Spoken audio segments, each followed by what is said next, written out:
The other thing, after you set your requirements, you want to have a requirement mapping session with your client. You want to understand the level of importance of each requirement.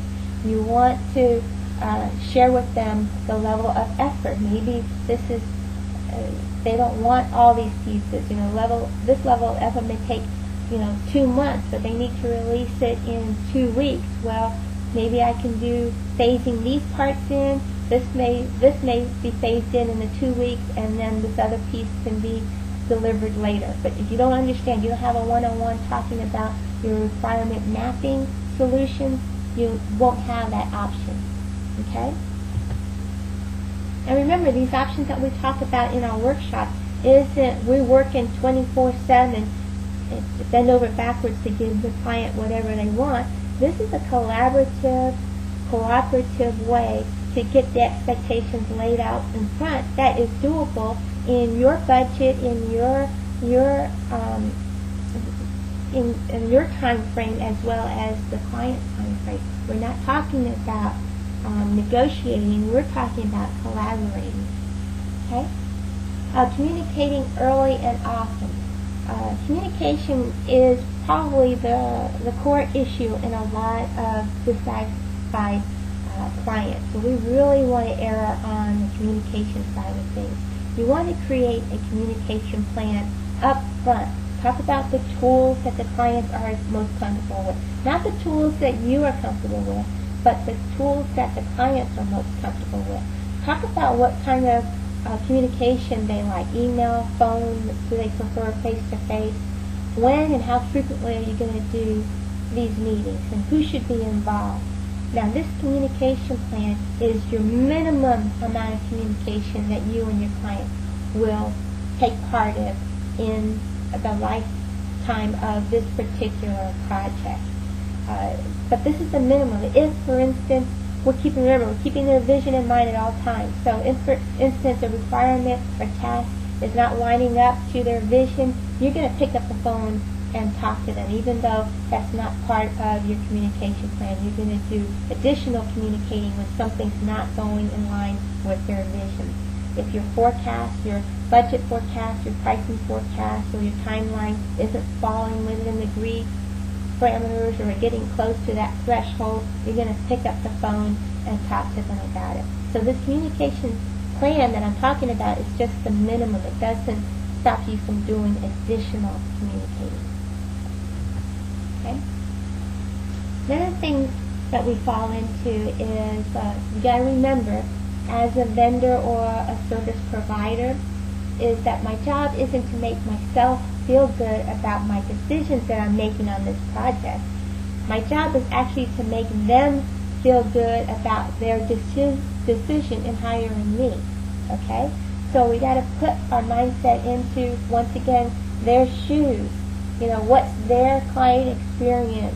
How would I feel if a vendor told me what I just said to them? How would that make me feel? So put yourself in the other person's shoes. Hoop jumping. Once again, this isn't about you jumping hoops for them or vice versa. It's coming up with a collaborative plan that both sides are happy with.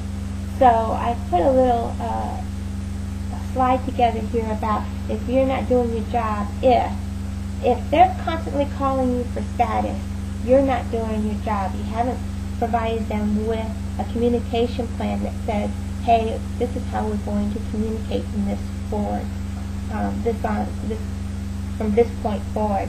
If they're trying to clarify what you mean, you're not doing your job. You don't understand the terms that they are used to, and you're not talking in their language.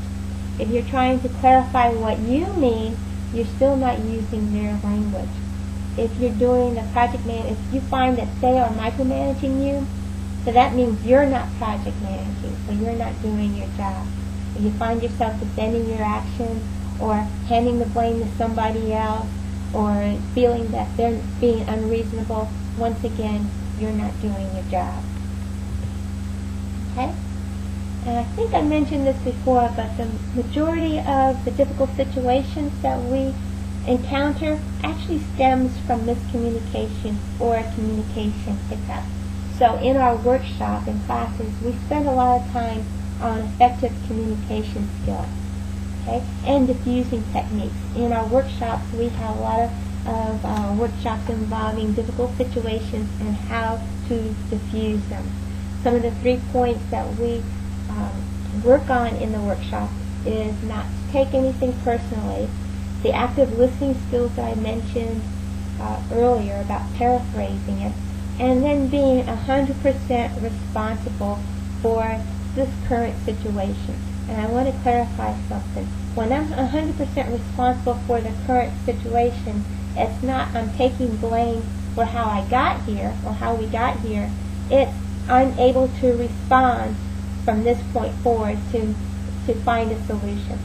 A lot of people will say, well, it's partly the client's problem. It's the client's partially to blame for where we are. And I'm not saying they aren't. I'm just saying that I'm 100% responsible for how to get out of this mess. And if you'd like to give some of the responsibility to the client, go for it. But that means they're 100% responsible and I'm 100% responsible. It's not a 50-50 proposition. I take full responsibility for getting ourselves out of this particular mess. Okay? The other issue I want to focus on in the workshop is integrity, and we'll talk more about integrity in the workshop itself. But you don't think that us as service providers, it's hard to shine when everything's going well. But the integrity of service really shines when something goes wrong. So when something goes wrong, that's when we step up our professionalism. That's when we go to our integrity and walk the talk and do what we say we're going to do, independent of what's going on. So when things go astray, that's when we're going to shine. So in this level of superior client experience, that's the area where we're going to shine is, okay, we've done all this upfront planning to avoid any difficult situation, but then when something else happens that's unexpected, we're going to expect the unexpected, and this is the protocol we're going to follow when something does go wrong. So in the workshop, we're going to actually set up a recovery protocol that is spectacular. It's going to give the client a positive experience when something goes wrong. Okay? Oftentimes, clients of mine say, "No, I don't mind this mistake here because I'm better off now. I'm even happier now after this thing went astray than I could imagine if it didn't." So you want that kind of experience walking out the door. Okay? And then, so that's what I was talking about, getting back on track. We actually have a protocol, a systematic approach on how to get things back on track. And they include, clarifying the problem, how to use that, and not to get it personal and not to be defensive. We talk about strategies for that, and then how to move immediately into a solution mindset. And we talk about reviewing future steps with your clients to avoid the problem in the future, as well as your current steps. And then we actually talk about the end game activities to assure future service. This is with chess game. You don't do one move just simply for that particular move.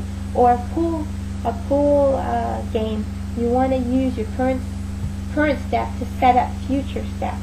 So we want to talk about end game activities to assure future service, future referrals, things like that. So you want to work with the end game in mind. So the program helps us do that as well. So some of the tools that this program provides you, if you decide to take me up on this offer, is we provide you with initial interview scripts. We provide you with some sample contract of service or letter of understanding, the amount of work that's going to be done between the two parties.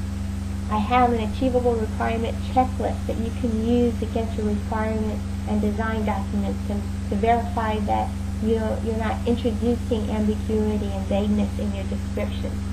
We have templates for your communication plans. Remember, your communication plan is the minimum amount of communicating that you're doing with your client. We have sample status reports and templates and checklists.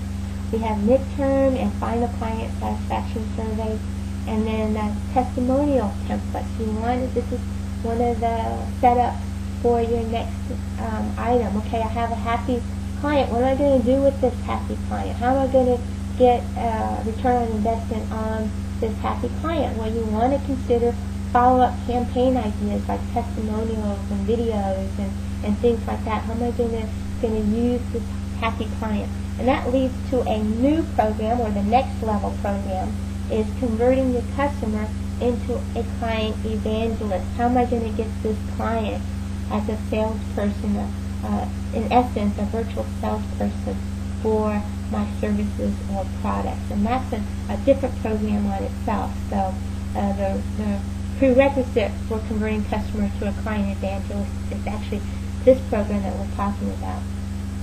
So if you want more information on either Superior Client Experience Program or the Client Evangelist Program, please contact Laura Rose at rosecoaching.info. And until then, I hope you have a great week.